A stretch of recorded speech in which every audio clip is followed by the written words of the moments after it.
Inside Racing vous est présenté par Dunlop. Parlons-en un peu du bon vieux temps.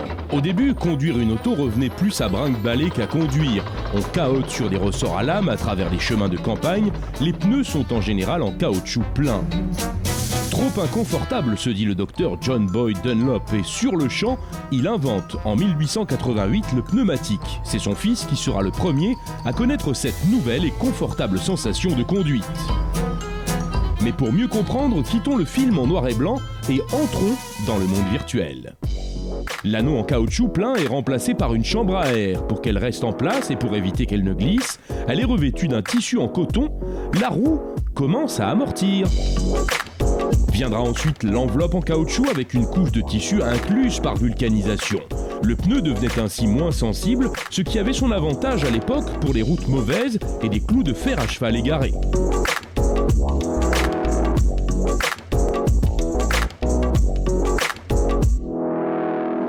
Il est aussi possible désormais, pour le plus grand plaisir des fans d'essence, de rouler vite. Les sports mécaniques explosent. Néanmoins, les pneus à chambre à air ne conviennent pas vraiment aux courses à grande vitesse. De nouvelles formes de jantes et de nouveaux mélanges permettent de supprimer la chambre à air.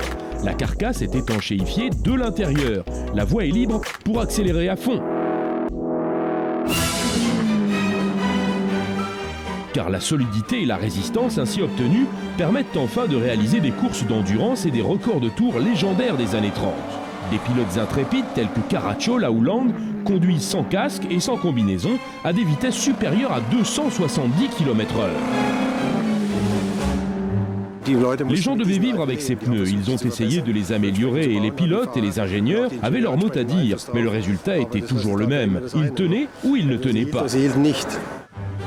La Seconde Guerre mondiale entraîne une pause dans les courses, mais pas dans la recherche. De nouveaux produits et matériaux permettent de nouvelles découvertes.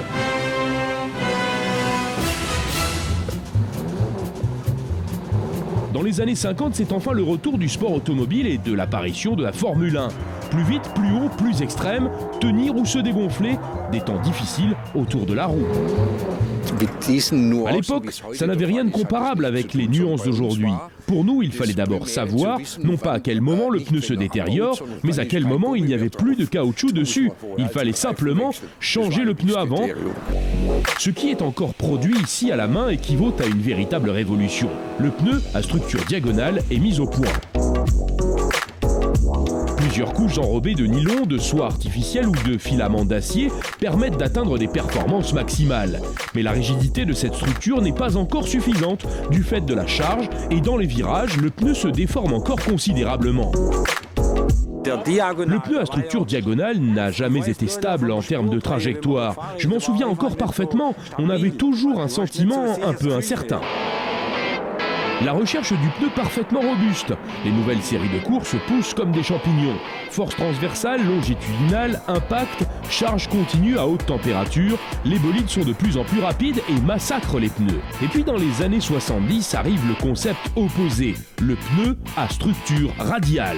Des couches orientées différemment avec une ceinture d'acier qui les entoure permettent de maîtriser immédiatement les forces venant de toutes les directions. Cette répartition des tâches n'a pas seulement rendu le pneu plus solide, mais aussi plus résistant aux températures et a permis de nouvelles sculptures.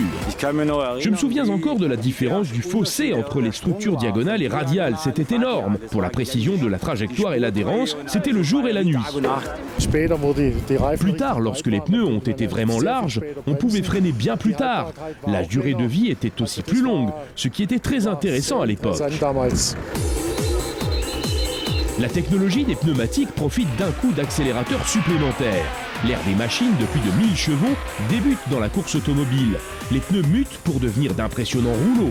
Avec de telles puissances, ces voitures peuvent encore à peine rouler.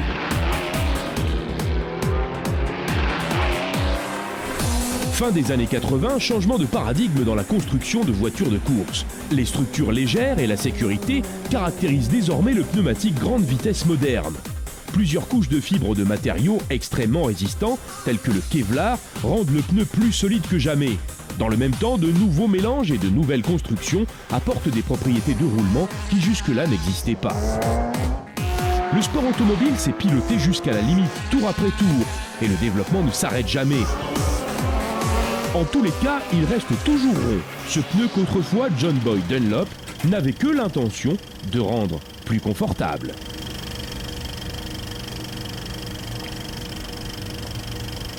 Inside Racing vous a été présenté par Dunlop.